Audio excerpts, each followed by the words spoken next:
In today's video, I'm going to show you an amazing method to make sure you not only get out of a bunker every time, but you get out well. You get out with lots of height, lots of spin to be able to stop the ball quickly. Make sure you check out this video.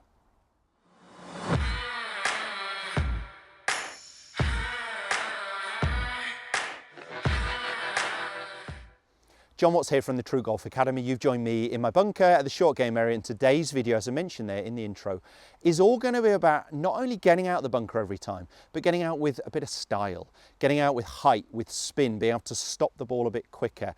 And this is actually quite a simple movement involving how the wrists should be setting and uncocking on the downswing to really help you create that height, that stopping power.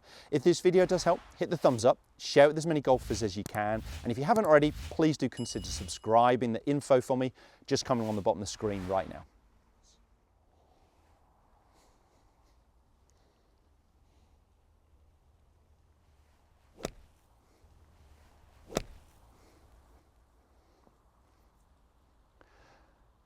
So what you'll have seen there, I can't do them much better, was a lot of height, a lot of stopping power, and actually finished within 2 feet of that middle pin I was going for there.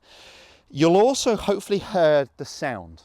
There was that slapping of the sound. We don't want that dull thud. We actually want that sort of slapping of the sound contact, and that really comes from allowing our wrist to down cock in the downswing. So we've got to cock them going back, we've got to down cock them or uncock our wrists on the way through. And that not only generates that speed and that power for that height and that spin, but as I'm cocking my wrist is getting into this cupped position. We say the wrist is more an extension. Now this wouldn't be very good in my normal golf swing because the club face would be wide open and I'd be losing a lot of shots for me as a right-handed golfer to the right. But in bunker play, actually having that cupped wrist and that face open is a really good thing because an open face helps us create the height, but an open face also encourages us to use that bounce of the golf club correctly. And I've talked about it a number of times before, so I will put some links just here that I think are well worth checking out.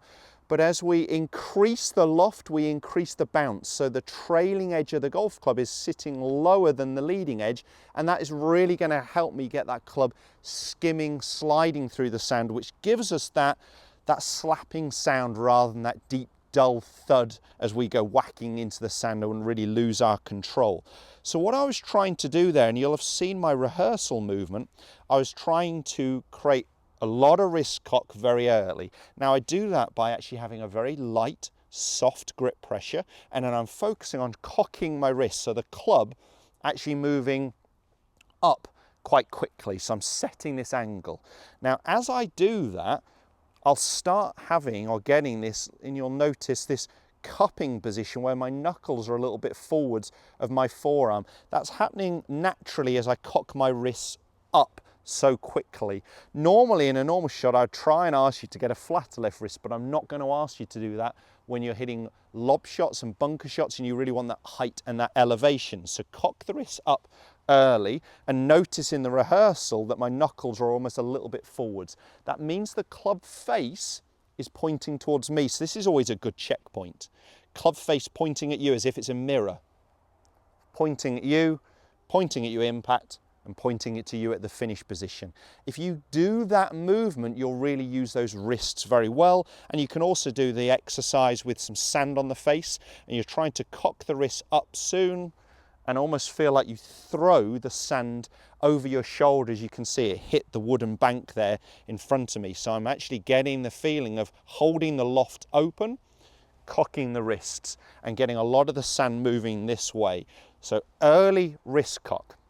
Now what we cannot do in a bunker is hold that angle. So we've got to, whatever we do in the backswing, undo on the way through. So soft light grip, cock the wrists going back, uncock them in the downswing, and that's where our speed comes from. So wrist cock and then throw the club, okay? So cock the wrists up, throw the club.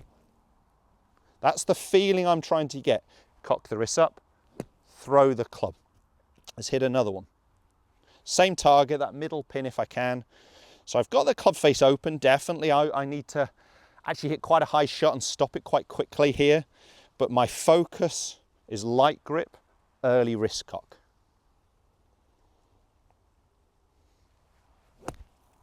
And again, you'll have seen, very similar to the first one, a lot of height, a lot of stopping power, very early wrist cock, that slapping sound in the sand. There is only one little bit of additional info to add to this video. If you are cocking your wrists up, uncocking them down, but you're getting the ball running and releasing a little bit too much, it's coming out a little bit lower, it will just be that your strike point is too far back in the sand. So I would encourage you to draw a line or mark where the ball is and where you're trying to hit, and in practice, and then look at that strike point. So many golfers are hitting too far back in the sand. And if you're doing that, it's going to lower the flight, it's going to lower the amount of backspin, so you'd get a little bit more run and roll.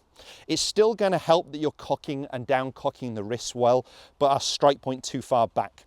So what we do there is we just make sure there is a little bit more pressure onto our lead foot, not only at setup, but when we hit the shot and when we swing through. So pressure onto our lead foot, the closest to the target, cock the wrists up, and you're almost just going to throw that club into the sand. So I'm cocking my wrists and uncocking the wrists, and my pressure's onto my lead side. That's our additional point.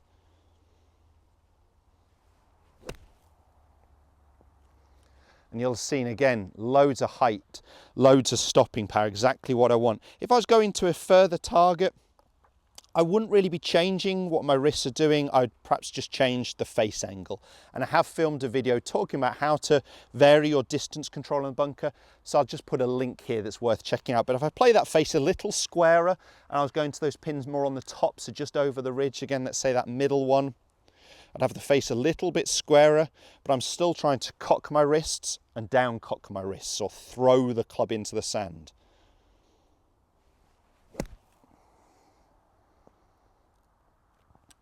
Oh, I had a chance.